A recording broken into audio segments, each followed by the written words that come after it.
Olha, o Papa Figos é o título da sessão de hoje, e vamos ficar a conhecer melhor esta ave tão colorida, mas ao mesmo tempo tão esquiva e tão difícil de observar.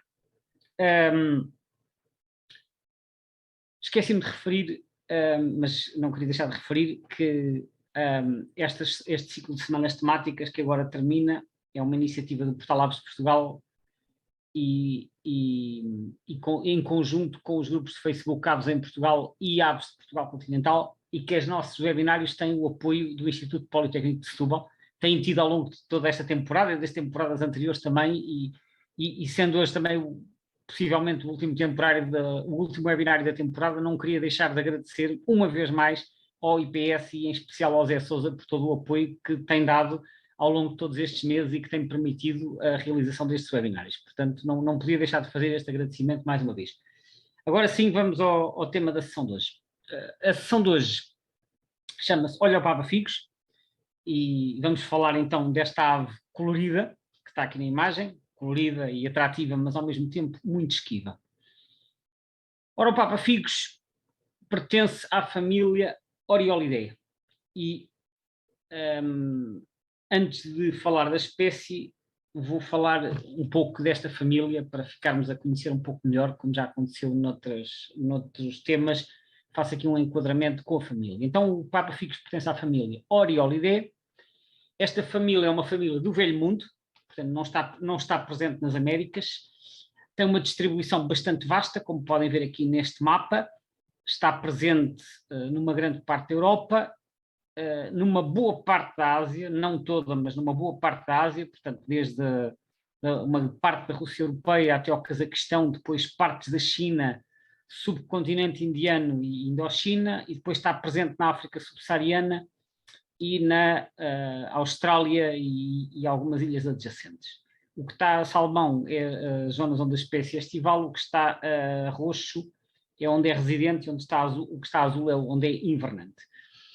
Portanto, isto é a distribuição. Aqui à direita, vemos, está aqui escrito também em baixo, são 4 géneros diferentes dentro da família e são 38 espécies. Destas 38 espécies, temos aqui à direita um gráficozinho, isto é retirado também do site Birds of the World, o que nós vemos é que 76% das espécies não estão ameaçadas, estão list concern, portanto pouco preocupantes. Depois há algumas que estão quase ameaçadas, e depois há ali 2,6%, que grosso modo corresponderá a uma espécie, neste caso uma espécie vulnerável, uma espécie em perigo, uma espécie criticamente em perigo e 2 espécies que estão extintas, 2 que são os 5%, é X. E depois ainda há ali 2 que estão como unknown. O unknown é quando este estatuto não está atribuído, porque isto é do site Birds of the World e eles usam uma taxonomia um pouco diferente da taxonomia da IUCN e da BirdLife, que são quem atribui os estatutos de conservação. Portanto, isto unknown significa que não tem estatuto atribuído por razões de diferenças taxonómicas. Portanto, este é o estatuto de conservação desta família a nível mundial. Então, esta família tem 4 géneros, como vimos. Tem o gene Pitowi, o género Orioles, que é o mais numeroso, o género Sphecoteres e o género Ternagra. Portanto, 3 destes géneros está indicado o número de espécies, são relativamente pequenos, e depois o género Orioles é o mais numeroso, é também o que dá o nome à família, com 29 espécies.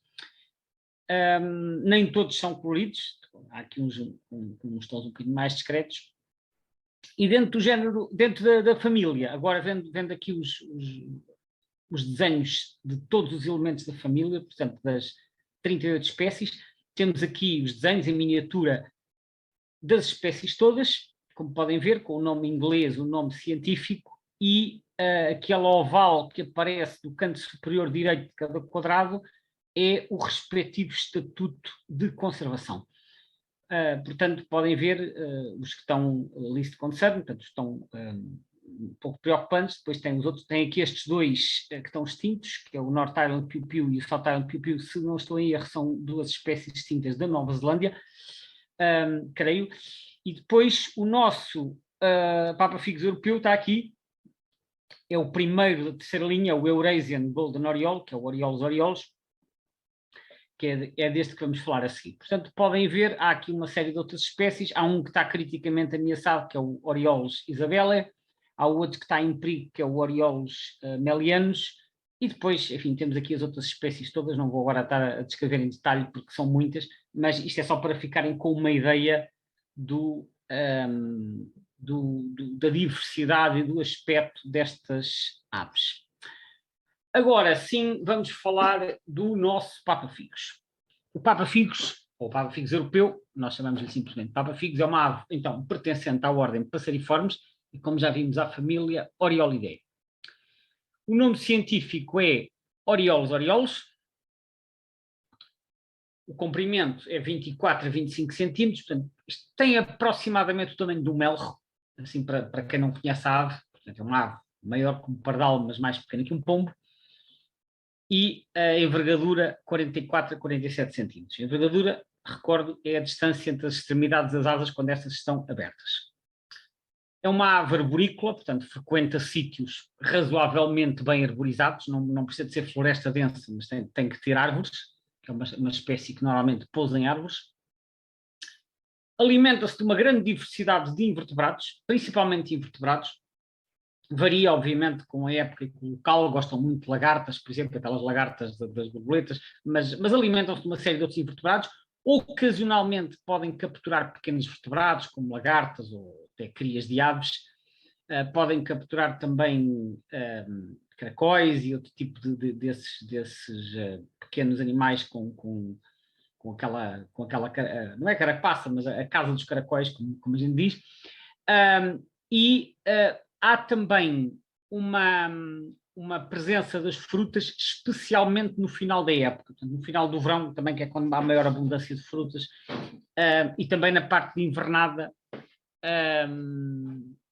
na região em África, por exemplo, também se alimentam muito de frutas. Portanto, a dieta varia consoante a região e consoante a época do ano, mas apesar do nome, Papa-Figos, a mensagem também que eu queria aqui salientar é: a espécie não é exclusivamente frugívora. Alimentam-se muito de invertebrados, aliás, até as aves que são granívoras, como os pardais, capturam muitos invertebrados na primavera, entre outras razões, para dar proteína às suas crias, porque as crias precisam de muita proteína para crescer. Portanto, é normal que aves que têm outras dietas noutras épocas do ano prefiram as presas, os alimentos de origem animal durante a época dos ninhos. Quanto ao ninho, o ninho é feito em árvore, é construído numa árvore, muitas vezes suspenso entre dois ramos. É um ninho que está na árvore, mas ele está quase pendurado. Pode estar suspenso ou pode estar ali construído numa forquilha de dois ramos. Portanto, é um ninho e muitas vezes está assim escondido entre a folhagem, nem sempre é fácil de ver. A postura tipicamente tem 3 a 5 ovos, embora possa ir desde 2 até 6, há sempre um intervalo de variação, e a incubação dura 16 a 17 dias, portanto anda ali por 2 semanas e meia, mais ou menos. O nome científico, como vimos, é Orioles orioles. O nome Orioles, tanto quanto se sabe, vem do francês um francês medieval, que é Oriol, ou Oriol, ou Oriol, há aqui várias grafias, e uma teoria diz que este nome é uma onomatopeia, porque o canto da ave é um bocado Oriol. Já vamos ouvir aqui um bocadinho umas gravações, portanto este nome poderá ter surgido por imitação, tal como existe o cuco, que também é uma onomatopeia. Oriol o termo seria, segundo esta interpretação, seria uma emulação do canto da ave. Mas há outra teoria que diz que este nome deriva do latim aureolus, que significa dourado. Isto é uma referência à cor da ave. E este nome teria surgido por derivação de aurum, que significa ouro. Enfim, é difícil dizer qual é a origem exata, porque às vezes estas aves, sobretudo estas aves fáceis de reconhecer, já têm nomes antigos e nós não sabemos exatamente de onde é que eles surgiram, mas atualmente existem estas interpretações para a origem do nome da ave. Ora, há aqui ainda um outro aspecto. Este nome, para quem já tem estado atento à questão dos nomes científicos, é um tautónimo. É um tautónimo porque é uma repetição, ou seja, o nome é um nome duplo, em que o nome genérico é uma repetição do nome específico, do restritivo específico.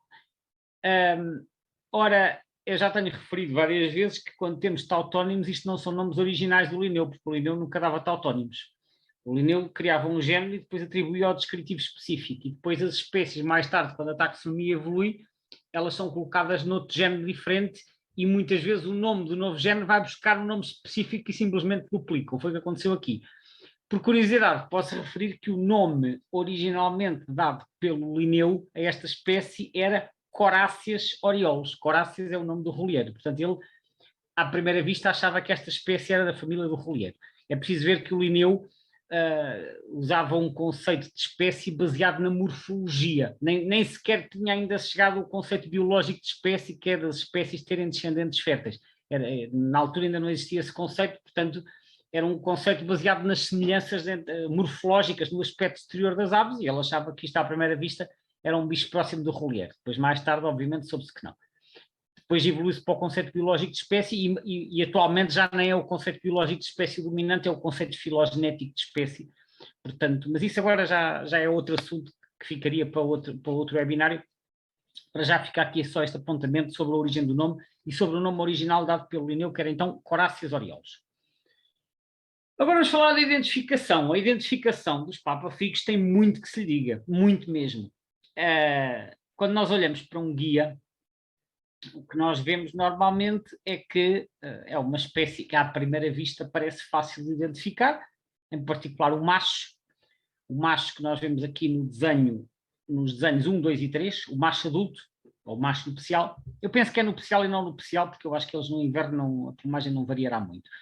Mas pronto, o macho nupcial é amarelo, este amarelo vivo, com as asas pretas, com uma mancha loural preta. O louro é este espaço aqui entre o olho e o bico, portanto é uma mancha loural preta e com o bico assim rosado. E a fêmea é esverdeada com umas riscas por baixo, assim no peito e no ventre, esverdeada com as asas mais escuras, também com o bico assim meio rosado. Portanto, o 4, o 5 e o 6 são desenhos da fêmea adulta. Portanto, como podem ver, supostamente, eu já vou explicar melhor, este supostamente não tem os tons vivos do macho e é ligeiramente riscado. Depois à direita tem aqui outros desenhos em que o 7 diz macho de primeiro inverno, o 8 a fêmea de primeiro inverno e o 9 o juvenil. O juvenil é um bicho que acabou de sair do ninho, reparem que ainda tem aqui a cauda em crescimento e tudo. Bem, isto foi tirado do Birds of Western Palearctic ao CD-ROM. Eu quando vi esta estampa, eu comecei a olhar aqui para os desenhos 7 e 8 e vejo aqui, macho de primeiro inverno, fêmea de primeiro inverno, pus-me a olhar para aquilo e a tentar perceber as diferenças. Aqui não percebo muito bem, os bichos parecem iguais, se calhar ali tem umas risquinhas mais fortes num que noutros, mas não encontrei assinar. Então fui ver o que é que dizia o texto.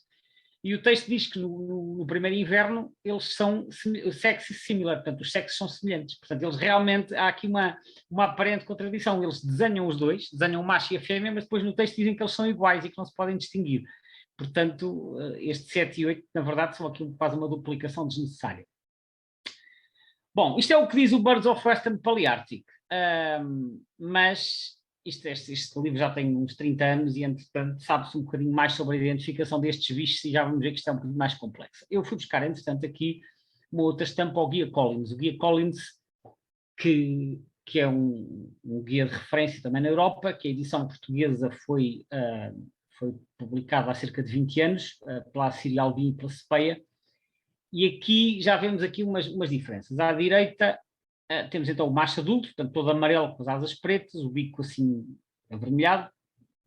E depois agora reparem, temos aqui este segundo desenho, vejam o que diz a legenda, fêmea adulta e macho subadulto. Eu já vou explicar, mas isto do subadulto essencialmente é um macho com 1 ano de idade. Portanto, já não é de inverno, é um macho, o que se chama de primeiro verão, é o macho do ano seguinte ao ano em que ele nasceu. E aparentemente, pelo que eles dizem aqui, os machos com 1 ano de idade podem ser semelhantes às fêmeas. Mas, por outro lado, também diz aqui em cima, fêmea adulta e macho de primeiro verão. Portanto, os dois desenhos referem-se quer a fêmeas adultas, quer a machos não totalmente adultos. Só que este diz listas proeminentes e este em baixo diz listas ternos. E depois tem a seguinte informação. Algumas fêmeas adultas são mais amarelas, sendo mais parecidas com o macho adulto. Portanto, isto já dá uma pista para o que eu vou apresentar a seguir, que é, há uma grande variabilidade individual, especialmente nas fêmeas adultas e nos machos com 1 ano, o que na prática significa que a sexagem destas aves nem sempre é possível.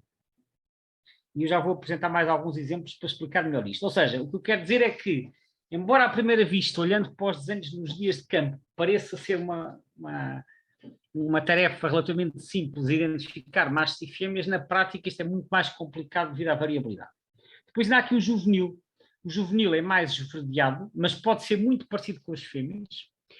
E um dos aspectos que já vão ver a seguir é que um dos melhores critérios para identificar o juvenil é no ano em que ele nasceu, antes de migrar para a África, é a cor do bico. E a cor do bico é muito mais útil que a cor da plumagem, porque as fêmeas adultas e subadultas, tal como os machos subadultos, têm assim já o bico avermelhado, como podem ver aqui em todas estas imagens, mas o juvenil não, tem o bico escuro.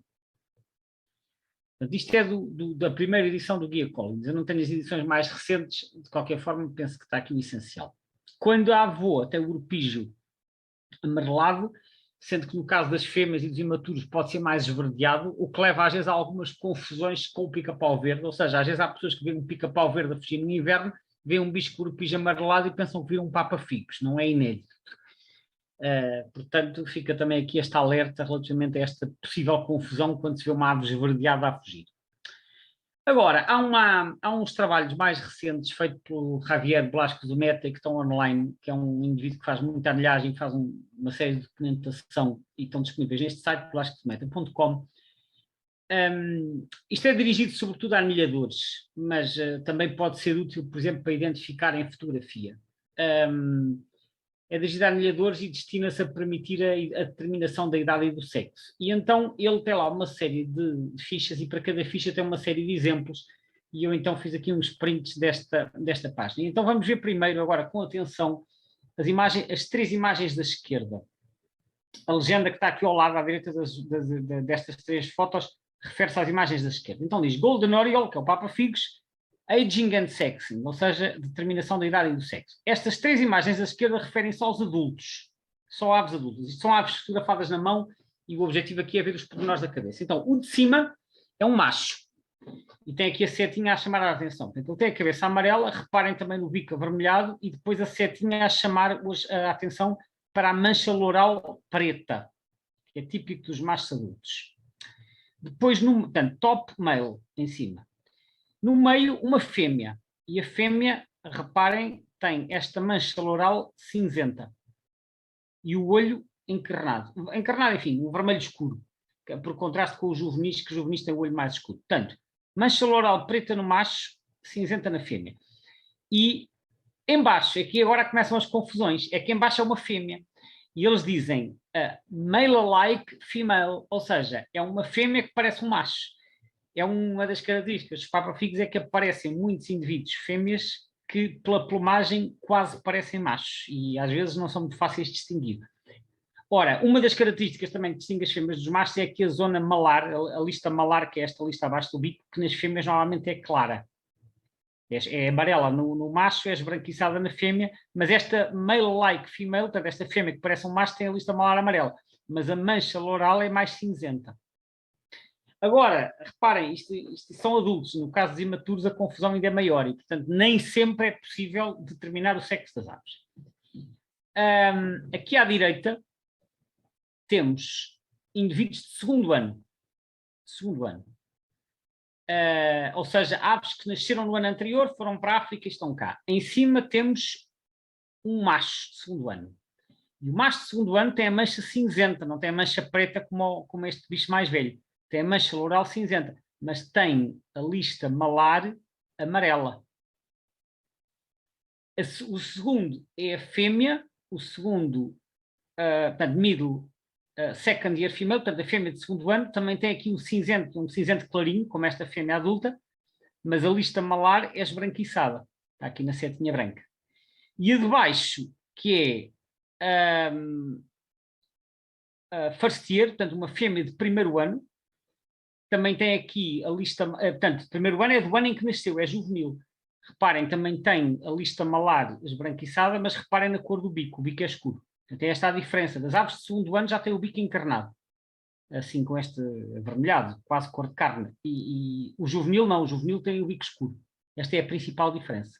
Em baixo, para comparar aqui então o juvenil com as aves de macho de segundo ano, fêmea de segundo ano e o juvenil. O juvenil, apesar de ter aqui a lista malar claro, eles dizem que não é possível sexar o juvenil. Portanto, quando vemos um juvenil, não é possível determinar o sexo com segurança porque eles ainda não adquiriram as características dos adultos.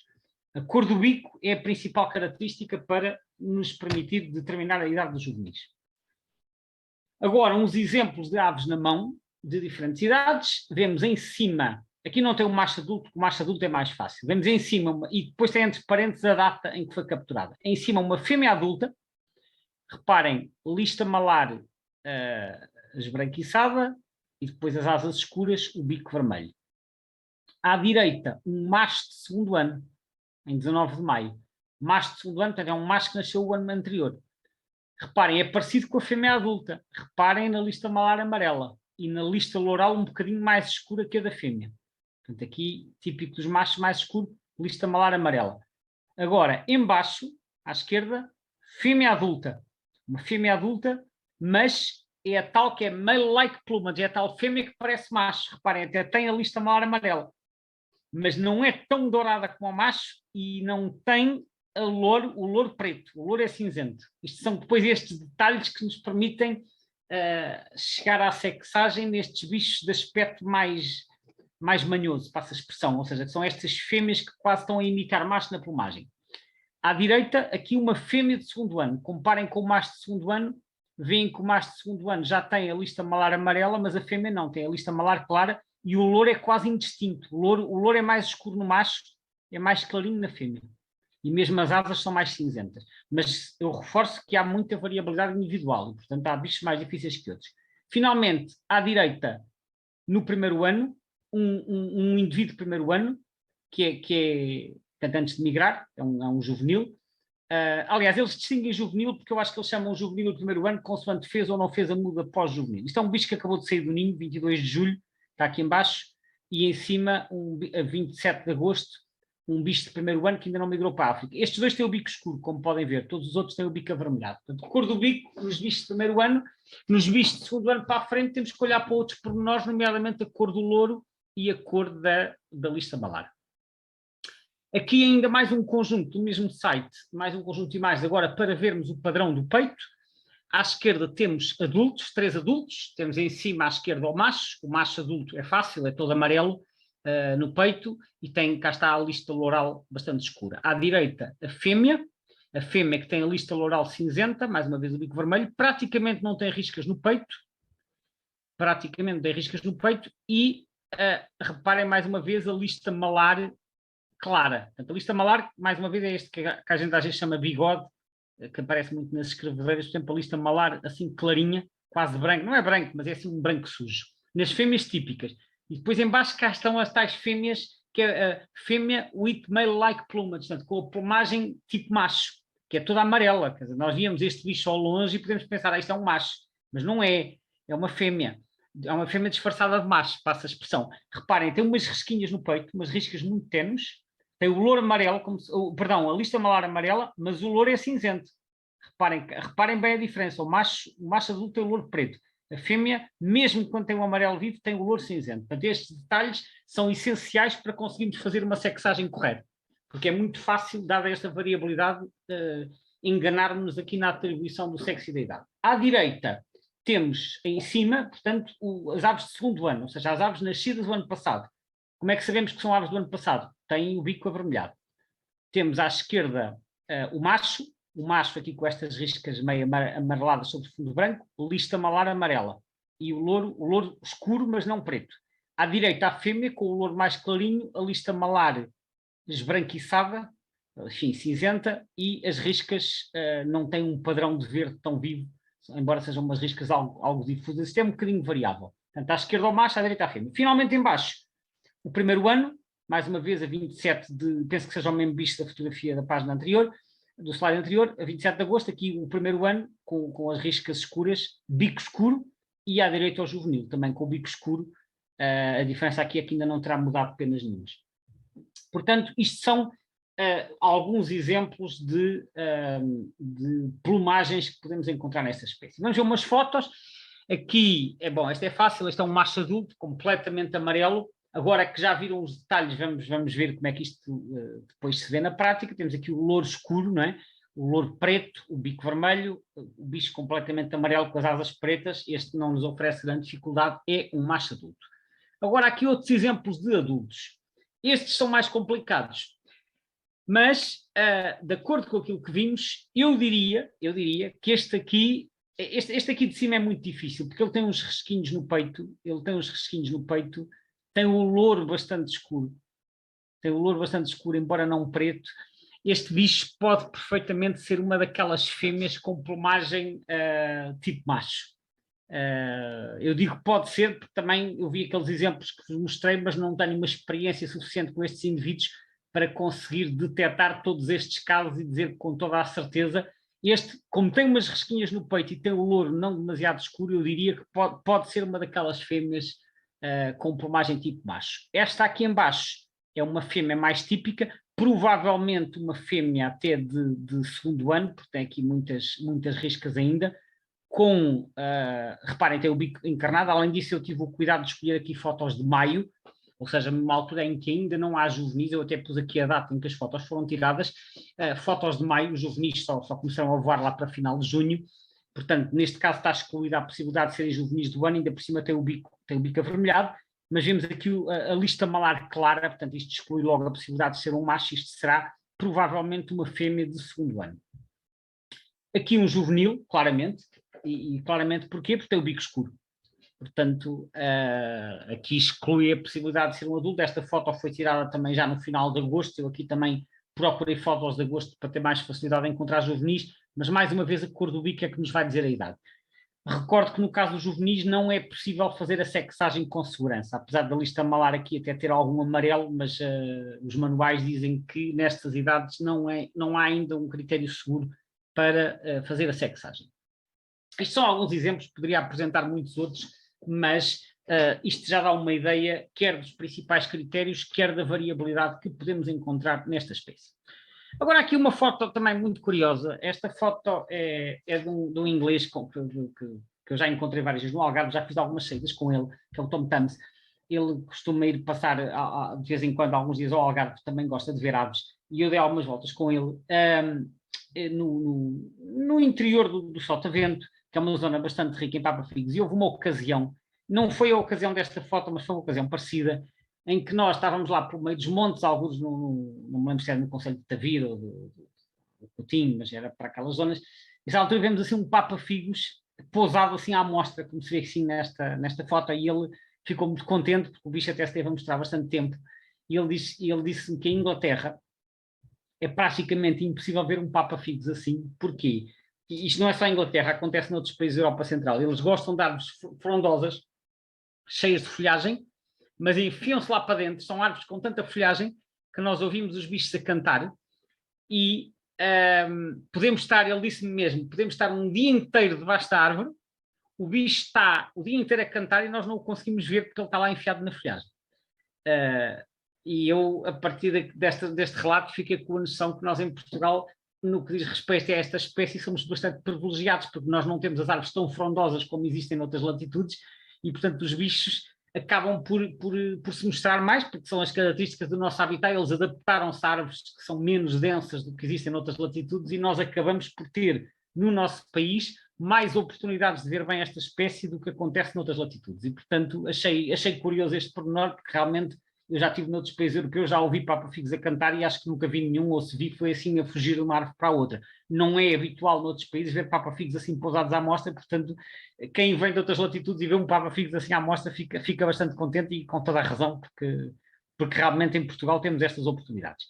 Agora, vou falar um bocadinho das vocalizações. As vocalizações dos papa-figos são muito características e, como é um bicho que, apesar de tudo, embora nós os consigamos ver um bocadinho melhor, não se mostra muito, não é muito fácil de ver, é através do som que nós vamos detectar. Eu vou partilhar dois fecheiros de som. O primeiro é o canto do macho e o segundo é o chamamento. Vamos ouvir. Primeiro o canto.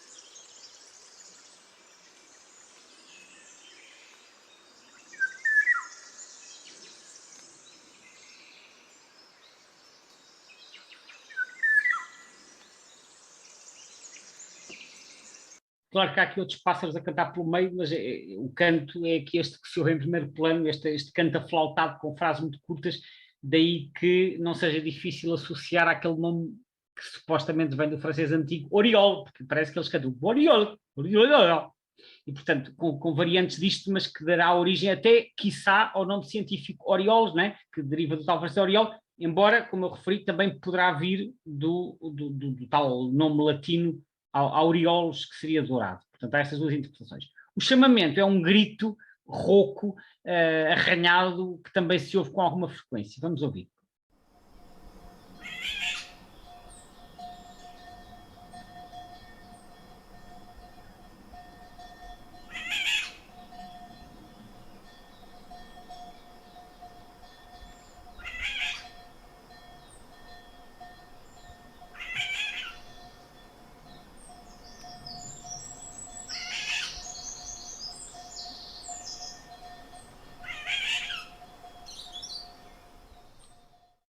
Portanto, conhecendo estes dois sons, normalmente conseguimos localizar a ave. Queria só dar também uma advertência. No caso do canto, há aves, em especial os estorninhos pretos, que gostam muito de imitar esta ave e que imitam na perfeição. Os papafigos raramente aparecem antes de meados de abril. E, no entanto, quase todos os anos, em fevereiro ou em março, há alguém que diz que ouviu um orioles. De uma forma geral, os registros no primeiro trimestre muitas vezes correspondem a estorninhos que estão a imitar orioles. Portanto, se vos parecer ouvir um orioles antes de meados de abril, tentem confirmar a observação visualmente, porque existe uma forte probabilidade de ser uma imitação. Depois, a partir da terceira semana de abril, eles já são relativamente comuns e, portanto, já não existe necessidade de ter esta precaução, porque já existe uma boa probabilidade de ser orioles. Mas em fevereiro ou março a situação é diferente e, portanto, convém. E eu já ouvi estorninhos a fazer imitações muito, muito boas. Portanto, fica também aqui esta nota. Agora, falando da nomenclatura, isto vem deste livro que eu já falei anteriormente, um livro de João Fernandes Pereira Lopes, que fazia uma compilação de nomes populares, neste caso em Portugal. O Orioles tem diversos nomes. O primeiro é o que vem na lista de Sacarrão e Soares, que é Papa Figos, mas depois tem outros. Bartolomeu também não me espantaria que tivesse uma origem onomatopaica. Bartolomeu! Portanto, não é difícil imaginarmos a associação do nome Bartolomeu àquela sequência de notas Bartolomeu, que ouvimos há pouco na gravação. O nome Figo Louro, eu não faço ideia da origem, mas imagino que possa ter a ver com um mix da cor da ave com o facto de eles se alimentarem de figos, entre outras frutas, no final do verão. Figo Louro e figo maduro. Marantel e merlante podem ser também onomatopeicas. Aliás, merlante eu penso que será de Trás-os-Montes, que em Trás-os-Montes existe uma variante que é amarelante. Amarelante que também é uma relação talvez com o nome, com a cor da ave, que é amarelo. Portanto, há aqui depois uma série de corruptelas, há aqui nomes que são parecidos, mas que alguns deles eventualmente também terão uma origem onomatopeica. E por fim também Papa Figos Real. Portanto, são alguns dos nomes populares para esta espécie. Agora passamos à ficha da conservação. Esta espécie não está ameaçada, nem globalmente, nem na Europa, nem em Portugal. É uma espécie comum e bem distribuída, portanto, está na categoria Least Concern. A distribuição desta espécie no mundo é esta que vem aqui. Ela tem uma distribuição, portanto, a zona de salmão é onde nidifica e a zona azul é a zona de invernada. Podem ver que tem uma área de distribuição de nidificação muito vasta, que vai desde a Península Ibérica até à Mongólia e que se estende por uma grande parte da Europa, do próximo, da Ásia Menor, essencialmente ali a Turquia, do Cáucaso e também algumas zonas do Norte de África, pontualmente no Médio Oriente, e depois inverna em África, principalmente nas regiões central e austral. Portanto, é um migrador de longa distância. Fazendo aqui zoom para a Europa, aqui isto é apenas uma ampliação da imagem anterior, por isso a definição não está tão boa, mas dá para perceber. E há aqui um aspecto curioso neste mapa, que eu gostava de comentar, que é o seguinte. Como podem ver, a espécie ocupa quase todos os países da Europa continental, embora não vá muito às latitudes elevadas, portanto acima dos 60 graus eles já não sobem muito, vão só ali ao sul da Suécia e da Finlândia, mas uma coisa que se nota é a ausência, a quase total ausência das Ilhas Britânicas, que é uma situação um bocadinho invulgar para uma ave migradora, porque as aves migradoras que vão à Europa toda, não estou a falar daquelas que ficam pelo Mediterrâneo, aquelas que vão até ao centro e quase ao norte da Europa, normalmente vão ao Reino Unido também, exceto as rapinas, que as rapinas não gostam de atravessar mar e muitas delas, como as águias calçadas e cobreiras e milhaves, não atravessam o Canal da Mancha. Mas no caso dos passeriformes migradores, aqueles que vêm nidificar na Europa toda, normalmente vão ao Reino Unido também. O Papa Figos no Reino Unido é muito raro. Tem, enfim, não sei se tem 50 casais ou se não chega a tanto. São realmente muitos casos. Eu não sei porque é que isto acontece, é um bocadinho estranho, porque na Europa continental é uma espécie muito comum. Por alguma razão eles não atravessam, não terá a ver com o mar, porque eles atravessam o Mediterrâneo, portanto, não sei as razões, mas é um pormenor um bocadinho sui generis no caso da distribuição desta espécie. De resto, como podem ver, ocorre mais ou menos pela Europa toda. E eu agora mostro-vos aqui o mapa tirado do segundo Atlas Europeu, portanto do EBBA2.info, e aqui é o mapa de abundância, na Europa em quadrículas de 50 por 50. Aqui temos a escala à esquerda que nos dá a estimativa do número de casais em escala logarítmica, e, portanto, as bolinhas mais escuras correspondem às zonas onde a espécie é mais abundante. Podemos ver que em Portugal a espécie aparece aqui com umas abundâncias não muito elevadas. Atenção que isto são estimativas, portanto, o grau das estimativas, a qualidade das estimativas poderá variar, mas em Portugal aparece com umas abundâncias não muito elevadas, um bocadinho mais elevadas no interior, que já vamos ver. Em Espanha tem abundâncias moderadas. Em Espanha acontece uma coisa estranha, é que neste mapa eles dão abundâncias mais elevadas aqui na região euro-siberiana, nomeadamente na Galícia, nas Astúrias e no País Basco, mas na verdade as abundâncias em Espanha não são maiores aqui. Portanto, eu acho que há aqui um engano. Eu depois já vou mostrar melhor a situação de Espanha, não sei de onde é que veio esta informação, mas a espécie não é de modo algum abundante na Galiza, portanto, isto é uma situação que faz um grande confusão. Mas pronto, em Espanha tem umas abundâncias moderadas, em França também, e depois podem ver no leste da Europa, a espécie é muito abundante. Aqui toda a zona dos Balcãs, até aparecem as bolinhas mais escuras, depois Polónia, países bálticos. Não me surpreende, estas espécies têm uma distribuição muito vasta que estão até à Ásia Central. Tipicamente as zonas de maior abundância estão na parte central da distribuição da espécie, e depois a abundância diminui para a periferia. Acontece isso com muitas espécies. Portanto, a zona central é a zona ótima, vamos lhe chamar assim, é a zona onde a espécie ocorre a maior densidade, e depois, à medida que nos vamos afastando do centro, as abundâncias vão diminuindo. Por isso é que depois aqui na Suécia e na Finlândia aparecem bolinhas muito clarinhas, porque já estamos na periferia.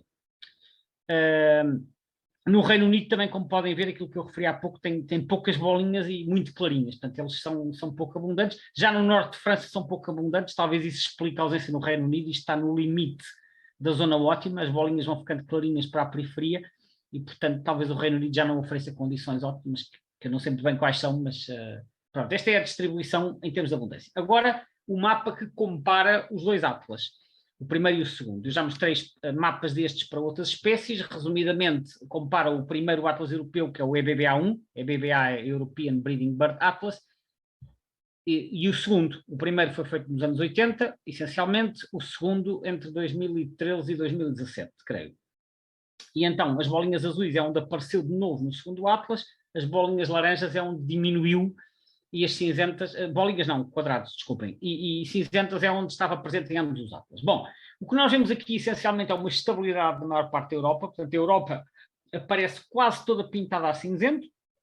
Aquilo que porventura nos chama mais a atenção é aqui esta mancha azul na Suécia, portanto claramente houve um incremento para norte no sul da Suécia, é onde aparecem mais azuis. Depois aparecem alguns azuis dispersos, quer na Finlândia, quer aqui nos Alpes, sul de Itália, norte de Espanha. Os outros azuis estão todos dispersos. Também há uns laranjas dispersos no Reino Unido, Dinamarca, Noruega, um pouquinho em Portugal e na Grécia, mas estão distribuídos um pouco por toda a Europa, mais nas zonas periféricas talvez, mas não creio que seja evidente um padrão de regressão generalizada. Parece ter diminuído um pouco nas zonas periféricas, aumentado no sul da Suécia, isto aqui é claro, mas no cômputo geral europeu não me parece ter havido uma variação muito grande. Pontualmente, localmente sim. Ora, vamos ver a tendência a nível europeu. Este gráfico é do programa europeu que reúne os censos de aves nidificantes da Europa, e que é coordenado pelo EBCC, que é o European Bird Census Council, está aqui. E o que nós vemos aqui é a evolução do índice populacional desde que estes programas existem, desde 1982, sendo que na primeira década, como ainda havia poucos dados, isto normalmente tem muitas oscilações, portanto os dados são mais fiáveis a partir de 1990, e o que nós vemos aqui de 1990 até à atualidade é que isto está mais ou menos estável, teve algumas oscilações, mas isto está aqui em torno entre os 100% e os 120%, eles próprios dizem aqui stable, e, portanto, isto está em linha com aquilo que nós vimos no mapa, que é, houve expansões locais, houve diminuições locais, mas no conjunto a população desta espécie a nível europeu parece estar razoavelmente estável. Agora, a situação em Espanha, como habitualmente, começamos aqui por mapa de distribuição do segundo Atlas, o que nós vemos é uma espécie distribuída por praticamente todo o país. Tem algumas zonas de ausência, algumas manchas em que aparentemente não há, ou há muito pouco, em certas zonas da Andaluzia, certas zonas da Extremadura e da Meseta, mas às vezes pode ser por falta de habitat ou quaisquer outros fatores, não conheço os locais em concreto para poder dizer muito mais do que isto, mas são manchas relativamente pequenas, portanto o que nós vemos é a espécie presente em praticamente todo o país. Não estive a cruzar isto com dados climáticos nem nada para poder ver se haveria aqui outros fatores. Agora, o que me chama a atenção é uma mancha grande de ausência na tal região eurosiberiana que eu estava a falar há pouco. Portanto, reparem, a metade norte da Galiza, as Astúrias, a Cantábria, o País Vasco e depois aqui a zona dos Pirineus, praticamente aqui sim temos uma mancha grande que se estende por aqui fora. E isto, eu até estive a ver depois os mapas de abundância em Espanha, realmente eles aqui nesta faixa norte são pouco comuns, por isso eu não percebo muito bem de onde é que vêm aquelas manchas de maior abundância no norte de Espanha do Atlas Europeu. Eu penso que terão sido umas estimativas, penso eu, não sei, talvez algo grosseiras que levaram a sobrevalorizar a presença. Portanto, a espécie não é muito comum na franja norte, aqui eurosiberiana da Península Ibérica, de resto está bastante bem distribuída pela península e é mais abundante no centro e no sul. Aqui a comparação para o terceiro Atlas, o segundo para o terceiro, como eu já referi, a comparação é muito imperfeita porque há muitas zonas que não foram visitadas no terceiro Atlas, que são as bolinhas a cinzento. Só se pode comparar as zonas que foram visitadas nos dois Atlas, sendo que amarelo é onde a espécie estava e se mantém, vermelho é onde desapareceu e azul é onde apareceu de novo. Podemos ver que desapareceu. Há algumas bolinhas vermelhas dispersas, a maior concentração aqui na Galiza, portanto parece ter havido alguma diminuição aqui na parte ocidental da Galiza, mas há bolinhas azuis aqui na Cantábria, no País Vasco, bastantes bolinhas azuis na Extremadura, bastantes bolinhas azuis na Andaluzia, mas as bolinhas azuis também estão um bocado espalhadas, portanto não há um padrão geográfico em que nós possamos dizer ele está a expandir-se para sul ou para norte ou para oeste, porque as bolinhas azuis aparecem um bocado por todo o país. As bolinhas vermelhas também, embora talvez mais concentradas aqui na Galiza. Quando comparamos o número de quadrículas, houve um aumento ligeiro, aumentou 13%, o número de quadrículas em que a espécie, portanto, o número de quadrículas visitadas nos dois Atlas aumentou 13%, portanto, houve um incremento, não há um incremento muito expressivo, há um incremento ligeiro, mas há mais bolinhas azuis do que vermelhas, efetivamente, o que sugere que a espécie esteja em ligeira expansão. Efetivamente, quando se olha para os dados do programa de monitorização de aves comuns em Espanha, que é o programa SACRE, que é feito pela CEO, que é a Sociedade Espanhola de Ornitologia, desde 1998, é um programa que já leva 25 anos, embora o gráfico aqui só esteja até 2018, vemos um incremento moderado. Ao contrário do que parecia a nível europeu, que parece estar estável, em Espanha a espécie parece estar a expandir-se a um ritmo moderado. Ora, é o que nos mostrava o mapa anterior também, portanto, a espécie está a expandir-se geograficamente, apareceu em mais quadrículas e, portanto, não surpreende que o programa de aves comuns também tenha detectado mais e ao longo destes 30 anos parece ter aumentado aqui dos 0 para os 40%, mais ou menos. Em 20 anos dará um aumento, assim, grosseiramente, de 2% ao ano. Portanto, parece estar em expansão em Espanha, até porque o que nós vemos nesta linha é uma tendência ascendente, com oscilações, como é habitual, porque há sempre anos melhores e anos piores, mas parece estar em expansão em Espanha, portanto, e eventualmente também estará em expansão em Portugal, embora em Portugal os dados sejam mais escassos. Eles no site da CEU, eu nem sempre partilho estes gráficos, não tenho tempo para mostrar tudo, mas eles têm sempre para as espécies nidificantes algumas informações interessantes, que é os dados sobre o tipo de habitat em que a espécie ocorre. E no caso do Papa Figos, portanto, eles têm os habitats todos e depois mostram quais são os habitats em que a espécie foi mais vezes registada. E neste caso, o Papa Figos foi mais registado nisto que se chama bosques de ribeira, que é aquilo que nós chamamos às vezes matas ribeirinhas, que são aquelas galerias ripícolas ao longo das linhas de água, que têm muitas vezes chopos, freixos ou amieiros, por exemplo. Portanto, este é o habitat preferencial em Espanha, são bosques ribeirinhos. E depois há aqui mais 3 categorias que também aparecem bem representadas. Um é robledalas. Robledalas deriva de roble, que é carvalho, portanto, robledalas são carvalhais. Encinares e alcornocales deriva de encina e alcornoca, que são respectivamente azinheiro e sobreiro, portanto, isto são azinhais e sobreirais. E outras planifólias, que são outras árvores, outras folhosas, que são aquelas árvores, folhosas aqui entenda-se árvores de folha larga, por oposição às coníferas, que são árvores de agulhas, né? Portanto, eles gostam de, acima de tudo, matas ribeirinhas e depois de folhosas, incluindo carvalhais, sobreirais,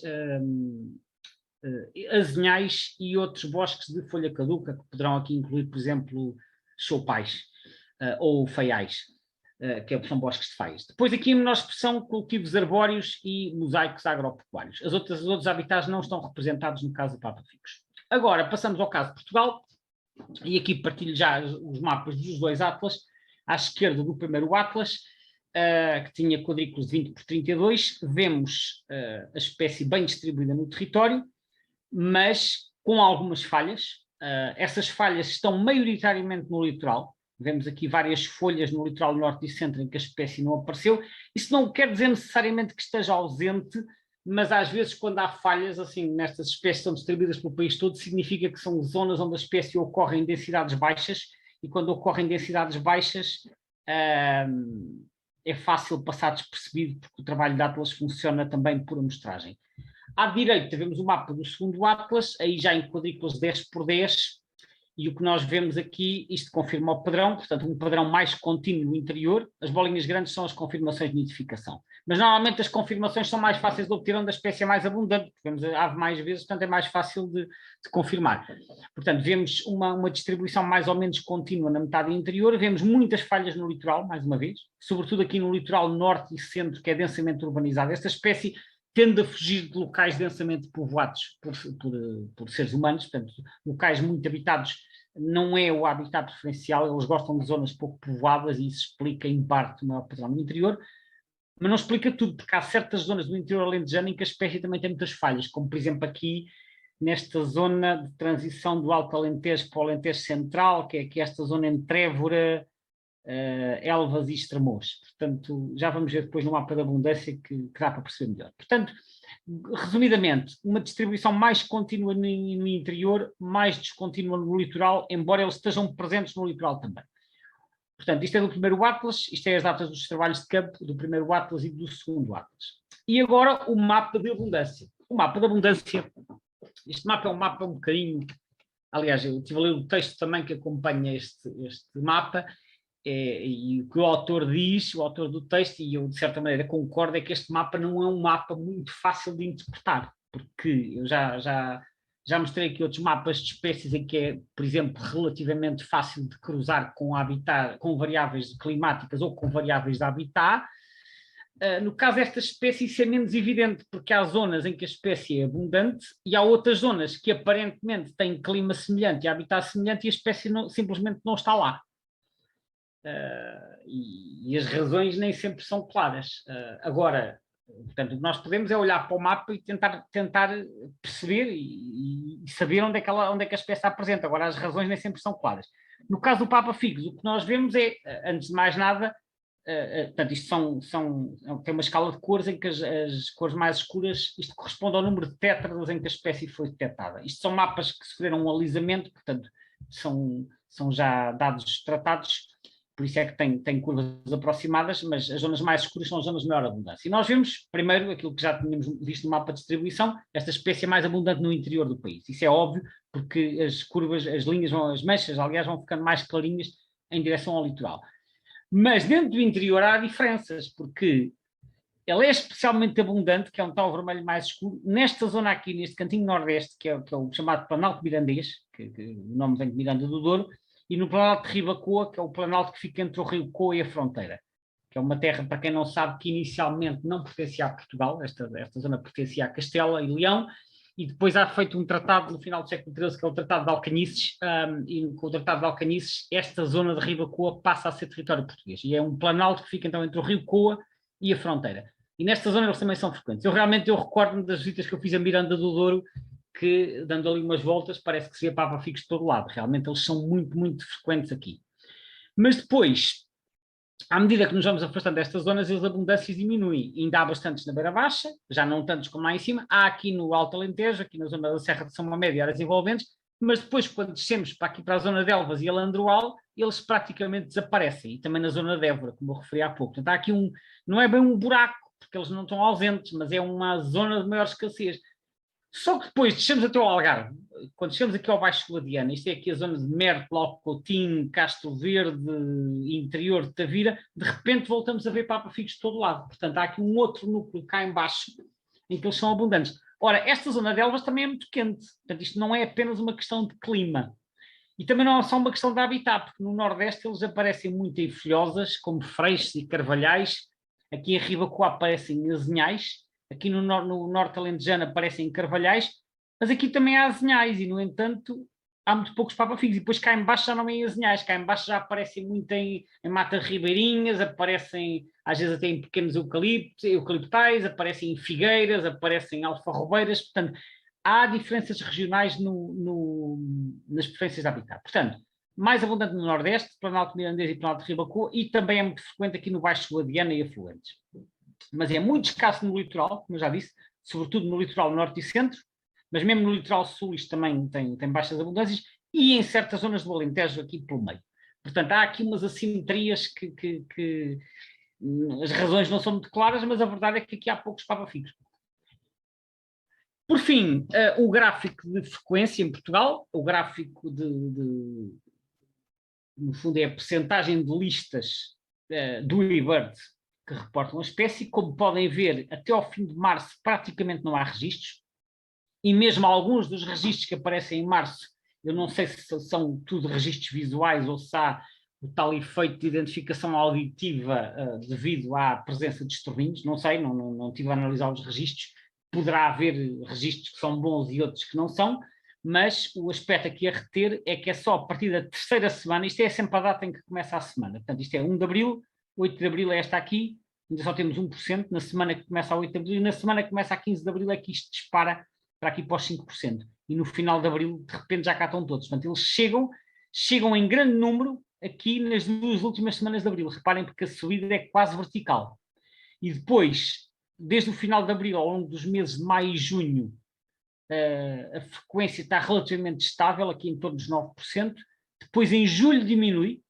E porquê? Porque eles começam a calar-se, a partir de julho cantam menos, ainda cantam um bocadinho de manhã, mas cantam menos, mas eles ainda cá estão, por isso a frequência cai para os 5%, ainda cá andam, vê-se, mas já se ouvem menos, e ficam até ao meados, final de agosto. E quando chega ao final de agosto, início de setembro, a frequência estava aqui nos 5%, nessa altura vão-se todos embora quase de uma vez, e quando chega a meio de setembro já praticamente não resta nenhum. Portanto, ao contrário do que acontece com outras espécies, como as andorinhas, em que as chegadas se dão de forma progressiva ao longo de um período alargado de 2 ou 3 meses, os papa-figos parece que chegam todos em... Aliás, eu acho que falei outro dia também nos abelharucos, e nos abelharucos acontece um fenómeno semelhante. Eles chegam todos em muito pouco tempo, dá-se ali uma chegada em massa no espaço de 2 semanas, e depois as partidas também são muito concentradas, portanto, por isso é que a subida é abrupta e a descida também. A diferença é que nos papa-figos há aqui uma quebra intermédia, que é quando eles se calam. Portanto, eles são mais detectados quando estão a cantar. Quando deixam de cantar, diminui a detectabilidade da frequência cá para os 5%, mas eles ainda cá estão, e depois isto é a altura em que eles se lembram. Então, vamos chegar ao final da apresentação, não sem antes fazer a ficha resumo, como habitualmente. Então, o papa-figos, um dos aspectos que eu salientei da primeira parte é que a plumagem é muito variável, especialmente nas aves que só têm 1 ano, mas às vezes até nas fêmeas adultas, e isto dificulta por vezes a sexagem correta das aves. Portanto, é um aspecto que nós temos que ter em conta na identificação destas aves, dos papa-figos. Vimos que tem uma distribuição muito vasta, que nidifica na Eurásia e no Norte de África, uma distribuição que vai desde a Península Ibérica até à Mongólia. Vimos que inverna na África tropical e austral, que se encontra em muito ligeira expansão na Europa, nomeadamente na Suécia, e também em Espanha, mas que a nível do continente europeu a distribuição está, grosso modo, estável. Vimos que em Espanha é mais frequente em matas ribeirinhas, é o habitat preferencial, mas que é escasso na região eurosiberiana, portanto, naquela franja norte que vai desde a Galiza até ao País Vasco. Vimos que em Portugal é mais comum na metade interior, em especial no Nordeste, portanto, no Planalto Mirandês e no Planalto de Ribacoa, e que, por outro lado, é muito escasso na faixa litoral. Portanto, a abundância diminui em direção ao litoral. Era isto que eu tinha para vos falar sobre esta ave esquiva, mas muito atraente, que é o Papa-Ficus. Espero que tenham gostado e, como sempre, fico à disposição para quaisquer questões.